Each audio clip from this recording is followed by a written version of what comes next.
Hi, maganda araw sa inyong lahat. Welcome ulit kayo dito sa channel ko. Bakit importanteng ma-deworm or mapurga ang mga alagang manok? Kagaya rin ng mga ibang hayop, kailangan purgahin sila. Kasi meron silang mga internal parasites. Hindi lang ectoparasite ang meron sa kanila, pero endoparasites meron din. Ang endoparasite nila ay iba-ibang klase. At iba-iba rin ang tirahan nila dyan sa katawan nila. Yun ang i-discuss ko sa susunod na video. Ang sign ng may internal parasite or sa Tagalog ay bulate, sa Ilocano ay igges. Sa amin kasi sa Ilocano, ang tawag namin ay igges. Ano ang sign na makikita mo kung may mga bulate sila? Matamlay sila, pale ang palong nila, ruffled feathers, dikit-dikit ang balahibo, hindi shiny or hindi glossy, hindi masigla, no? At depressed ang mga manok. Kahit na pinapakain mo ng kumpleto, pero hindi mo dinideworm, magiging malungkot pa rin sila. So, kailangan meron kang schedule ng deworming or pagpupurga. Dahil, ang mga bulate ay hindrance yan sa kanilang performance. Performance nila sa egg production, sa meat production, at saka sa breeding, no? Kasi, kahit anong klase ng manok ang alaga mo, kailangan ma-deworm. At nag-uumpisa ang deworming pagkakiti.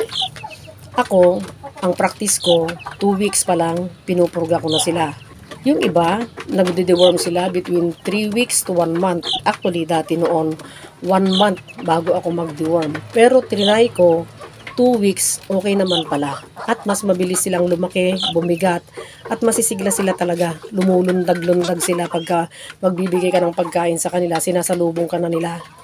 Tapos, yung panahon na kailangan magpurga ka, kailan? Dapat maaraw. Bakit? Kasi, meron yung mga lumalabas na itlog ng bulate, na kailangan mamatay din yon. O kaya yung paralyzed lang na bulate, kailangan mamatay yon.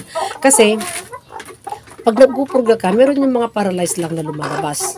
At yung itlog ng bulate, namamatay yan sa araw. Kaya, yung nire-recommend talaga, pag maaraw, magpupurga ka. Kasi, lalo na kung ang manok mo ay nandyan sa lupa. Kahit itong mga confined, kagaya ng mga manok ko, itong mga RIR at saka itong mga native, nasa lupa lang sila pero confined sila. Yun lang ang pagkakaiba nila doon sa mga free range. Pero lupa pa rin sila nakatapak. So, ibig sabihin, hindi sila free sa bulate kung hindi ako magpupurga.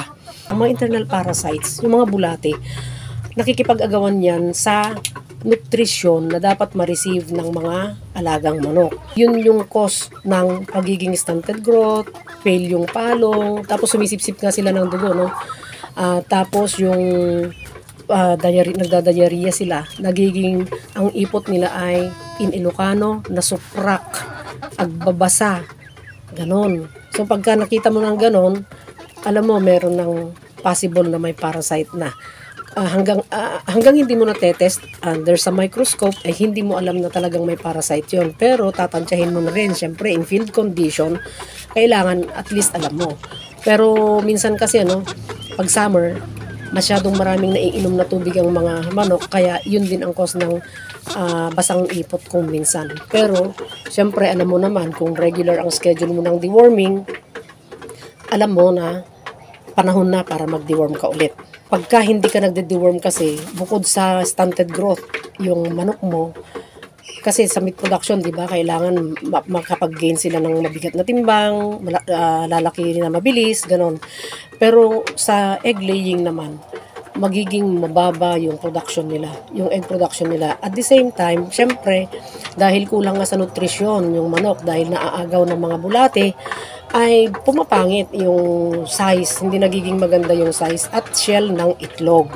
Kaya, kailangan mag-deworm. Yun ang kahalagahan, bakit importanteng mag-deworm or magpurga sa mga alagang manok.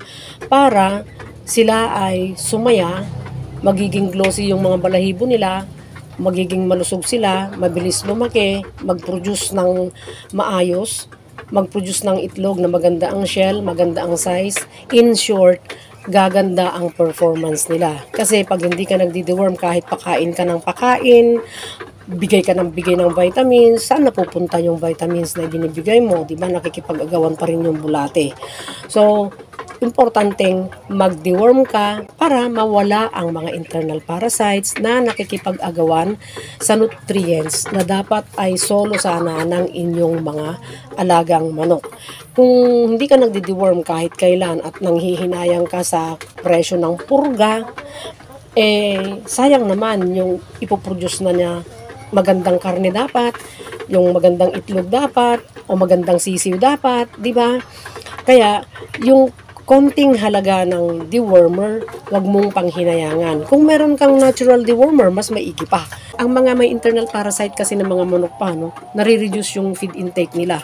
Bukod dun sa nagiging hindi efficient, yung pag-convert nila ng feeds para doon sa kung anong purpose yung katawan nila. Kung sa egg production ba o sa meat production o sa breeding. Kaya yun ang kahalagahan ng deworming. Sana may natutunan kayo dito sa video ito ulit. Abangan ninyo yung susunod na video about dun sa iba-ibang klase ng internal parasite at saka kung saan sila nakatira sa katawan ng mga manok. Kung bago ka dito sa channel ko, huwag mong kalimutang mag-like, mag-subscribe at pakihit ang notification bell para sa susunod na mga videos ay ma-notify kayo. At salamat sa lahat ng mga subscriber ko, both old and new, pabalik-balik at hindi. Ay, yung mga hindi nag-i-skip ng ads at kahit na rin yung mga nag-i-skip, okay na rin. Salamat din sa inyo kasi alam nyo, may tulong pa rin yan sa channel ko. Yung pinanood nyo yung video ko, thank you. At yung mga nagko-comment, may mga hindi pa ako nasagot kasi alam nyo, nung bagyo, nawalan kami ng signal na matagal ilang araw. So, hanggang ngayon hindi pa rin ako nakakasagot dun sa ibang mga comment kasi nag-clearing kami dyan sa paligid dahil maraming puno dito, mga sanga na ano. So, naglinis kami. 2 araw na kami naglilinis. Di pa rin tapos. Ang dami talaga.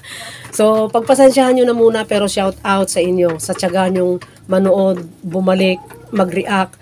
Thank you sa inyong lahat. Sana pagpalain tayong lahat araw-araw.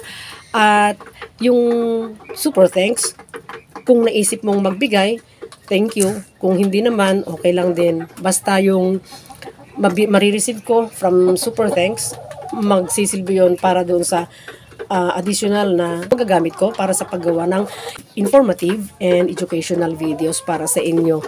At sana pagpalain tayong lahat araw-araw at panatilihing masaya, masigla at malusog ang ating mga alagang manok.